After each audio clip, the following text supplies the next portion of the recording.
You got these guys, the cops, who are going to go serve this no-knock warrant at a residence that they already know this is where the girlfriend stays. And they already have the guy they want in custody. Okay. Mm-hmm. The guy they want, they already arrested him. Maybe it didn't seep down the pipeline of maybe this group arrested him, so this group didn't know. You got two different groups working on the same case. So is that even possible to not know that you already had this dude arrested? Is there zero communication? Is there zero communication in no this police department? Sent? Yeah. So then you go after midnight to a black female's house, 5, 6, 7 deep. Nobody's wearing body camera. Well, they're wearing them. Nobody turns them on. Not one person turns them on. Nobody, for as loud as you got, heard you say police, except one. And they said that one changed his story. But let's just say that one. So the 12 people that came forward that said we didn't hear nothing, you throw them away. They're not credible. Mm-hmm. You know what I think, bro? You come at midnight after hours to a female's house where you're not expecting no trouble, and you know this is drug related, and you know you already got the dude, and you've been staking him so you know where he's been going. They didn't go there to arrest that girl. She's not the one that they want. So that meant you went there in the middle of the night to get that girl out of her bed to make her stand out there in the street while you and your boys searched that house for money. You was going there to rob that girl. You were going in there because you're like, where does this dude keep his money? We snatched him up. He didn't have no time to make arrangements. He ain't got no phone calls.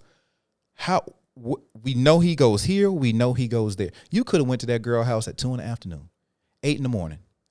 Yes. She's not wanted for anything. So why did you initially treat her like we got to go in after midnight in the dead of night? Mm-hmm, mm-hmm. Now, here's what they didn't expect. They thought it was going to be a cakewalk. Right. They didn't know she had a new boyfriend. And they didn't know that homie was strapped. So you with all this terror tactics of trying to scare the fuck out of somebody so they don't know what to do. And then they can barely get their bathrobe on while you got them standing out in front of their house, cold, looking naked, embarrassed, while the other guys are in there tearing that motherfucker apart.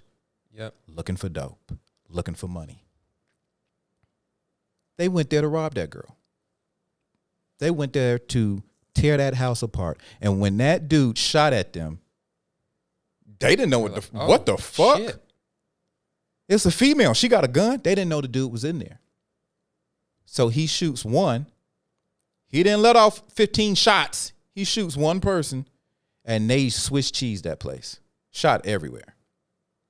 Hey, they was terrified, scared. Yeah, they weren't were. expecting that. That caught them off guard. She's shooting? Oh, yeah. You know what I mean? Mess up your story too. Nobody's story gonna be straight after that. Messes up the narrative. You know what I mean? She had to shoot at us. This perfect EMT who she wanted to help other people with her life. All of a sudden, she was Tupac. Mm-hmm. So then they had to say, oh, yeah, well, then this guy, who we don't know shit about, is also a bad guy. Man, I'm scrolling through the comments. As a Republican Kentuckian, white man with most of my family in law enforcement, I'm even outraged at hearing this. I think the whole thing is bogus. Bogus. You should hear the police there. I know that if someone is banging on my door at midnight, I pull my gun out too and fire just like Kenneth did. My heart goes out to Breonna. What, did they just shoot her and leave? They were there to search for drugs, so why aren't we hearing them do a search in the background? Why weren't they wearing body cams?